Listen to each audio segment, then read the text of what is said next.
একটা মালটা খেতে আছি, এই যে দেখুন কি চমৎকার মালটা ধরেছে এই গাছটায়। তারপরে এখানে যদি আসি এই পাশটায় দেখুন, এই গাছটা একটু দেখান, কি চমৎকার মালটা ধরেছে দেখুন।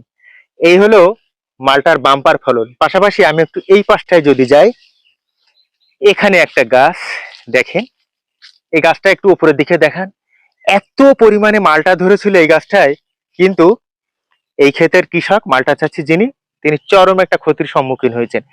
এই গাছের সমস্ত মালটাগুলো নষ্ট হয়ে গেছে, এই যে শুকিয়ে হলুদ হয়ে গেছে। কেন হয়েছে? আমি যদি এই গাছের গোড়ার অংশটা দেখাই, এই যে দেখুন, সমস্যাটা ঘটেছে এখানে। ক্ষেতের এই বরাবরটা নিচু জায়গা, এখানে যে কিছুদিন আগে যে বর্ষা হয়েছিল, সেই বর্ষার প্রচুর পানি জমেছিল, সেই পানিতেই কিন্তু এই গাছটা মারা গেছে।